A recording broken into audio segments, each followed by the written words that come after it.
بسم اللہ الرحمن الرحیم۔ بسم اللہ الرحمن الرحیم۔ الحمد لأہلہ والصلاة علی اہلہا۔ عزیز طلبہ، السلام علیکم ورحمۃ اللہ وبرکاتہ۔ شرح الامہ اول درس نمبر 82 میں غسل جنابت کے دوران حدث اصغر صادر ہونے کا کیا حکم ہے، اس پر گفتگو ہوگی۔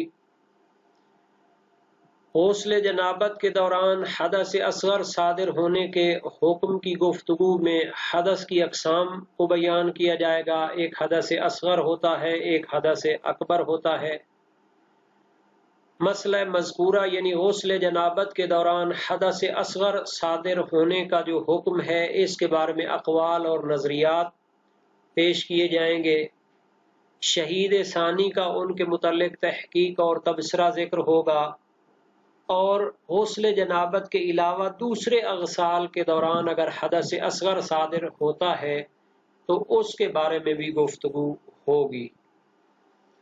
سب سے پہلے اس مسئلے کے بارے میں کہ غسل جنابت کے دوران حدث اصغر اگر صادر ہوتا ہے تو اس کا کیا حکم ہے، اس کی عبارت کو ہم دیکھتے ہیں۔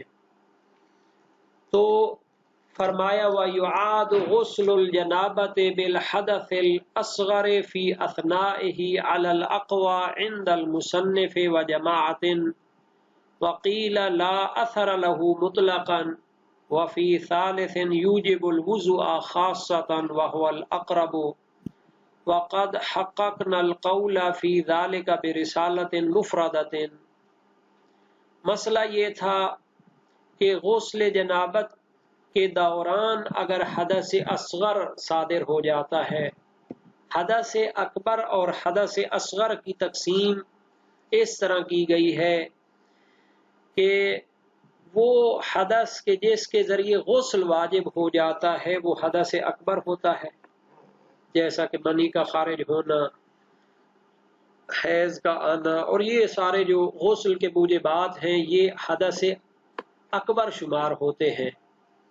اور حدث اصغر وہ ہوتا ہے کہ جس کے ذریعے وضو واجب ہو جاتا ہے، مثلا بول و براز کا آنا، نیند، اور یہ ساری چیزیں جن کے ذریعے وضو واجب ہو جاتا تھا تو یہ حدث اصغر میں جاتے ہیں، جن سے فقط وضو واجب ہوتا ہے۔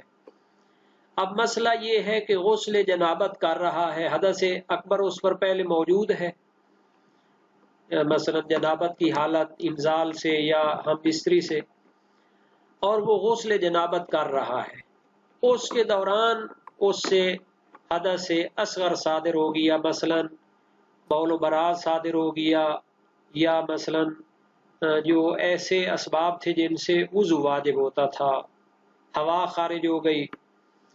تو اب جو غسل جنابت وہ کر رہا ہے، اگر اس کو چھوڑ کے دوبارہ سے شروع سے وہ غسل جنابت شروع کرتا ہے تو اس میں تو کوئی پریشانی نہیں ہے، وہ تو سب سے بہترین آپشن ہے، اور اس میں سارے مسائل یہ اقوال وغیرہ لازم نہیں آئیں گے۔ لیکن ایک فقی اور ایک محقق جو ہے وہ صورت مسئلہ کا حل پیش کرنے کی کوشش کرتا ہے، دلیلوں سے، روایات سے، قواعد اور قوانین اور ضوابط جو ہیں شریعت نے دیے ہیں قرآن و سنت کی روشنی میں، ان کی روشنی میں وہ اسی صورت کو حل کرنے کی کوشش کرتا ہے جو اس کے سامنے پیش ہوئی ہے، اس کو چینج نہیں کرتا۔ ہمارا سوال کیا تھا کہ غسل جنابت کے دوران اگر حدث اصغر صادر ہو جاتا ہے تو اس کا کیا حکم ہے؟ اس کو ہم چینج تو نہیں کر سکتے کہ جناب علی اگر انسان کیا کرے غسل جنابت شروع سے لے کر آئے تو پھر اس میں کوئی مسئلہ نہیں، وہ تو سب کو پتہ ہے۔ لیکن مسئلہ یہ ہے کہ اگر اسی غسل کو وہ مکمل کرنا چاہتا ہے تو آیا وہ کر سکتا ہے یا نہیں کر سکتا؟ تو فرماتے ہیں یعاد غسل الجنابت بالحدث الاصغر فی اثنائہ، غسل جنابت کو دوبارہ انجام دیا جائے گا جب اس میں حدث اصغر صادر ہو جاتا ہے، فی اثنائہ، غسل جنابت کے دوران۔ غسل جنابت وہ کر رہا تھا، اس کے دوران حدث اصغر صادر ہو گیا، بول و براز یا ہوا خارج ہوئی یا کوئی اور مسئلہ جیسے وضو واجب ہوتا ہے، تو پھر اپنے غسل جنابت کو وہ چھوڑ دے گا جو وہ کر رہا تھا، اور دوبارہ شروع سے وہ کیا کرے گا، غسل جنابت کو ابتدا کرے گا۔ علی الاقوی، یہ قول قوی تر ہے، عند المصنف شہید اول کے نزدیک، و جماعت اور علماء کی ایک جماعت کے نزدیک، یعنی شہید اول اور شیعہ فقہا کی ایک جماعت وہ تو اس مسئلے کو اس طرح حل کرتی ہے کہ اگر غسل جنابت کے دوران حدث اصغر صادر ہو گیا تو وہ غسل جنابت باطل ہو جائے گا، اس کو ہم ٹھیک نہیں کر سکتے، بلکہ دوبارہ سے غسل جنابت کو ابتدا سے لانا پڑے گا۔ یہ تو واضح سا مسئلہ ہے۔ وَقِيلَ لَا أَثَرَ لَهُ مُطْلَقًا، اس پہلے قول کے مقابلے میں ایک قول ہے، شہید ثانی فرماتے ہیں قیل، ایک قول ہے، کہا گیا ہے کہ اس حدث اصغر کا کوئی اثر نہیں ہے بطور مطلق، بہر صورت اسی اپنے پہلے جو ہے نا غسل جنابت کو کیا کرے، مکمل کرے، اور اس کے لیے کچھ بھی پھر اثر نہیں ہوگا۔ لا اثر لہو، یہ ہو کی ضمیر حدث اصغر کی طرف جا رہی ہے کہ غسل جنابت کے دوران اگر حدث اصغر صادر ہوتا ہے تو غسل جنابت اسی کو مکمل کر لے، اور اس حدث اصغر کا کوئی اثر نہیں ہوگا، نہ ہی دوبارہ سے غسل جنابت کو شروع کرنا پڑے گا، نہ ہی اس غسل جنابت کو مکمل کرنے کے بعد کوئی وضو وغیرہ کرنے کی ضرورت ہوگی۔ یہ ہے اس کا معنی مطلقاً، یعنی اسی غسل جنابت کو مکمل کرے، اس کے بعد نہ غسل کرنے کی ضرورت ہے، نہ اس غسل کے ساتھ وضو کرنے کی ضرورت ہے۔ وفی ثالثن، اور ایک تیسرا قول ہے جناب، تیسرا نظریہ ہے، یوجب الوضوء خاصتاً، کہ یہ جو غسل جنابت کے دوران حدث اصغر صادر ہوا ہے اس کا ایک اثر ہوگا، وہ یہ ہے کہ اس غسل کو وہ مکمل کر لے اور اس کے ساتھ وضو کر لے۔ ہاں جی، غسل جنابت کے ساتھ وضو کرنے کی ضرورت نہیں ہوتی، لیکن چونکہ اس غسل جنابت کے دوران حدث اصغر صادر ہو گیا ہے تو وہ غسل جنابت مکمل کر لے، اس کو دوبارہ سے شروع کرنے کی ضرورت نہیں ہے، لیکن اس کے بعد وضو کرنا پڑے گا تاکہ نماز میں داخل ہو سکے۔ کیوں؟ کیونکہ وہ غسل جنابت تو ٹھیک ہے، چونکہ حدث اصغر کے ذریعے غسل تو باطل نہیں ہوتا، لیکن غسل جنابت اس صورت میں جناب علی کیا ہوتا تھا، وضو سے بھی کفایت کرتا تھا جب اس کے بعد کوئی حدث اصغر صادر نہ ہوا ہو۔ اگر غسل جنابت کے بعد کوئی حدث اصغر آ جاتا ہے تو وہ پھر غسل جنابت کافی نہیں ہوتا، بلکہ وضو کر کے نماز پڑھ سکتے ہیں۔ تو اگر وہی حدث اصغر اس کے دوران آ جاتا ہے تو پھر وہ غسل خراب نہیں ہوگا، اس کو آپ مکمل کر لیں، اس کے بعد ایک وضو کرنا پڑے گا۔ شہید ثانی فرماتے ہیں وَهُوَ الْأَقْرَبُ، یہ نظریہ قریب تر ہے۔ وَقَدْ حَقَّقْنَا الْقَوْلَ فِي ذَلِكَ بِرِسَالَةٍ مُفْرَدَةٍ، شہید ثانی فرماتے ہیں ہم نے اس مسئلے کی تحقیق کی ہے مکمل طور پر، برسالۃ مفردہ، ایک علیحدہ کتابچے میں، ایک علیحدہ رسالے میں، مفرد مستقل، رسالہ یعنی کتابچہ، فی ذالک اس مسئلے میں، القولہ اس نظریے کی مکمل تحقیق پیش کی ہے۔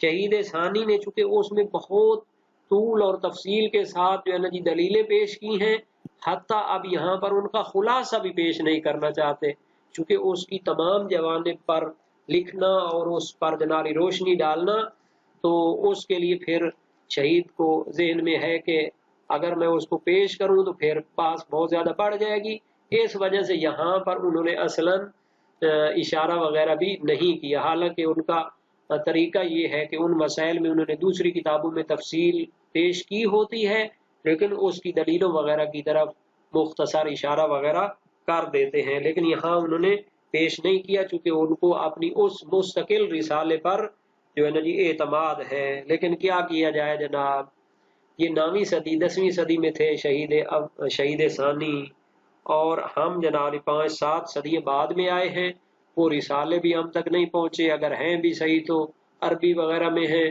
کون عربیاں پڑھے گا جناب؟ تو یہاں پر مناسب ہے کہ ہم ایک خلاصہ پیش کر دیں تحقیقات جو اس مسئلے کے متعلق پیش ہوئی ہیں، تاکہ جناب علی ہمارے جو محققین ہیں وہ اس سے بالکل خالی و ذہن نہ رہیں۔ تو مسئلہ یہ تھا کہ اگر غسل ترتیبی یا غسل ارتماسی کے دوران حدث اصغر یعنی اسباب وضو میں سے کوئی چیز صادر ہو جاتی ہے تو اس میں 3 قول ہیں۔ 3 قول تو شہید نے ذکر کیے ہیں۔ پہلا قول کیا تھا جناب علی؟ وہ شہید اول کا جو تھا کہ غسل جنابت کو حدث اصغر کی وجہ سے دوبارہ شروع سے لے کر آنا پڑے گا۔ اس نظریے کو شیخ صدوق نے اپنی کتاب توضیح المسائل، ان کی ہے ہدایہ، اس میں، اور ان کی جو حدیث والی کتاب ہے من لا یحضر الفقیہ، اس میں اختیار کیا ہے۔ شیخ طوسی نے اس کو اپنی مبسوط کتاب میں، اور علامہ ہلی اور شہید اول نے اسے اپنی کتابوں میں اختیار کیا ہے، بلکہ محقق ثانی کرکی لبنانی جو ہیں انہوں نے اس کو اکثر علماء کی طرف نسبت دے دی ہے۔ اچھا، اس کی دلیل کیا ہے؟ مرسلہ شیخ صدوق، یعنی شیخ صدوق نے ایک روایت نقل کی ہے امام صادق علیہ السلام سے، لیکن اس کی سند وغیرہ پیش نہیں کی۔ وہ کیا ہے؟ لا بأس بتبعیض الغسل، اس میں ہے کہ غسل کے تبعیض اور اس کو علیحدہ علیحدہ ایک ایک حصہ اس کا انجام دینا، اس میں کوئی حرج نہیں۔ مثلا پہلے سر اور گردن کو دھو لیا، پھر کچھ دیر کے بعد جا کے جناب علی دایاں حصہ، پھر اس کے بہت دیر کے بعد بایاں حصہ دھو لیا، تو اس میں کوئی حرج نہیں ہے۔ تغسل یدک و فرجک و راسک، مثلا ہاتھ اور شرمگاہ اور سر کو دھو لو، وتؤخر غسل جسدک الی وقت صلاۃ، اور باقی بدن کو دھونا نماز کے وقت تک مؤخر کر دو۔ ثم تغسل یدک اذا اردت ذلک، پھر جب چاہو بدن کو دھو لو۔ فإن احدثت حدثا من بول او غائط او ریح او منی بعدما غسلت رأسك من قبل ان تغسل جسدك فأعد الغسل من اوله۔ اب وہی مسئلہ جو ہمارا ہے اس روایت میں آیا ہوا ہے، اگر کیا ہو جائے سر دھونے کے بعد اور باقی جسد کو دھونے سے پہلے درمیان میں کوئی حدث واقع ہو جائے، بول و براز، ہوا خارج ہو جائے، منی خارج ہو جائے، تو پھر اعد الغسل من اولی، تو وہ غسل شروع سے لانا پڑے گا۔ اسی طرح فقہ رضا میں بھی ہے، اگرچہ اس کا امام رضا علیہ السلام کی کتاب ہونا ثابت نہیں ہے، لیکن بہرحال بعض فقہا نے لکھی ہوگی، اس میں کافی روایات وغیرہ ہیں، تو ایک نظریے کی حد تک اس کو بھی لیا جا سکتا ہے۔ اب دوسرا جناب علی نظریہ، ایک جماعت کا قول ہے جن میں ابن ادریس ہلی، محقق ثانی کرکی لبنانی، اور قاضی ابن البراج بغدادی شاگرد ہیں شیخ طوسی کے، اور محقق میر داماد سے بہت بڑے فلسفی تھے، اور جناب علی یہ جو ملا صدرہ تھے ان کے استاد تھے، فقیہ بھی تھے، فلسفی بھی تھے، ہر فن ملا تھے جناب علی۔ اچھا، ان کا بھی یہی نظریہ۔ فاضل خراسانی، یہ جناب علی محمد باقر خراسانی مراد ہے، بہت بڑے یہ بھی محقق ہیں، صاحب ذخیرۃ المعاد اور صاحب کفایت الاحکام مراد ہے یہاں پہ۔ وہ فرماتے ہیں کہ اس حدث اصغر کا کوئی اثر نہیں ہے، وہی جو دوسرا قول شہید ثانی نے نقل کیا تھا، اور اسی غسل کو مکمل کر لے، اس کے بعد نہ دوبارہ غسل کرنے کی ضرورت ہے، نہ اس کے ساتھ وضو کرنے کی ضرورت ہے۔ ان کی دلیل کیا ہے جناب علی کہ حدث اصغر جو ہوتا ہے نا، یہ غسل کے ساتھ کوئی اثر نہیں رکھتا، تو نہ دوبارہ اس غسل کو کرنے کی ضرورت ہے، اور اس غسل کو مکمل کرنے کے بعد وضو بھی نہیں کر سکتے، چونکہ جب غسل جنابت مکمل ہو جائے تو پھر اس کے بعد وضو کرنے کی ضرورت نہیں ہوتی۔ بہت ساری روایات میں ہے، عبداللہ بن سلیمان کی روایت امام صادق علیہ السلام سے، الوضو بعد الغسل بدعۃ، ہاں جی، غسل جنابت کے بعد وضو کرنا بدعت ہے، تشریع ہے، حرام ہے الٹا۔ اچھا، ایک تیسرا قول وہ جو تھا شہید ثانی نے بھی اس کو اقرب قرار دیا تھا، اور بعض دوسرے بھی اس کے قائل۔ کون کون ہے جناب؟ محقق ہلی صاحب شرائع الاسلام، شہید ثانی یہی جناب علی ہمارے شرح الامہ کے مؤلف، سید المدارک شہید ثانی کے نواسے ہیں. مقدس اردبیلی شہید ثانی کے دور کے بہت بڑے نجفی عالم ہیں.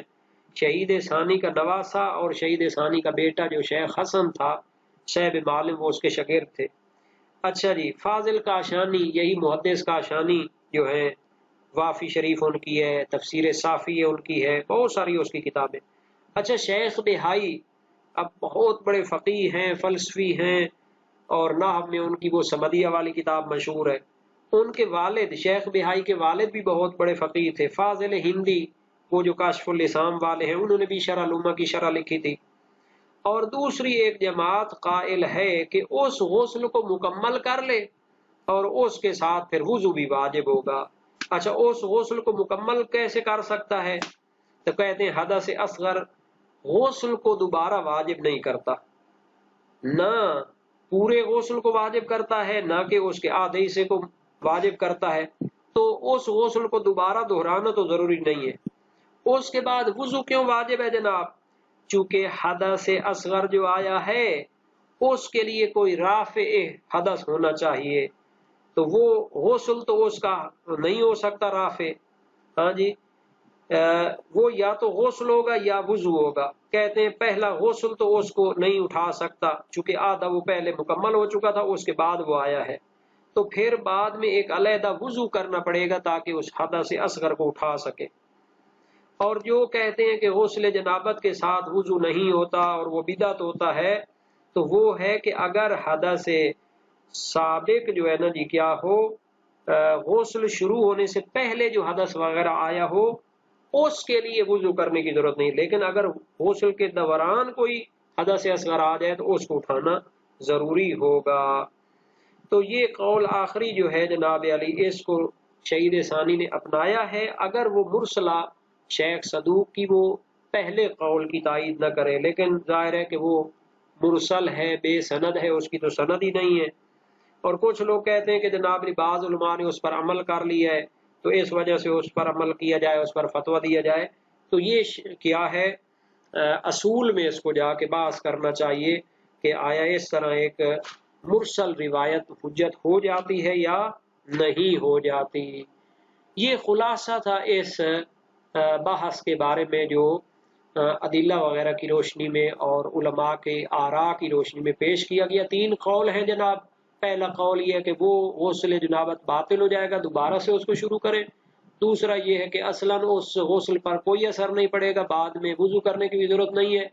تیسرا قول یہ ہے کہ اس غسل کو مکمل کر لیں لیکن اس کے ساتھ وضو بھی کرنا پڑے گا.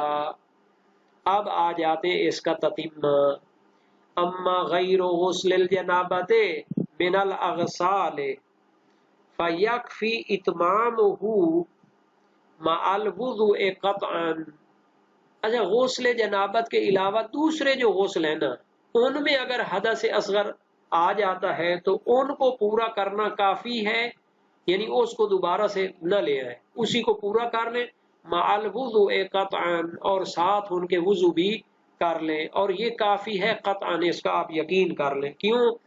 چونکہ غسل حیض ہے، غسل نفاس ہے، اور باقی غسل مس بیت ہے، یہ ایسے غسل ہیں کہ ان کے ساتھ تو وضو ویسے ہی کرنا ہوتا ہے. اگر درمیان میں حدث وغیرہ آ گیا تو اس غسل پر کوئی اثر نہیں پڑے گا. اس غسل کو مکمل کر لیں اور اس کے بعد وضو کر لیں، وضو تو ویسے بھی آپ نے کرنا تھا. تو یہ جناب علی شہید ثانی کا قول ہے کہ اس کے ساتھ پھر وضو کر کے آپ اس کو کافی سمجھ سکتے ہیں. اب ایک عبارت کا تتمہ ہے اور وقت بھی کم رہ گیا ہے. وہ کیا ہے جناب علی؟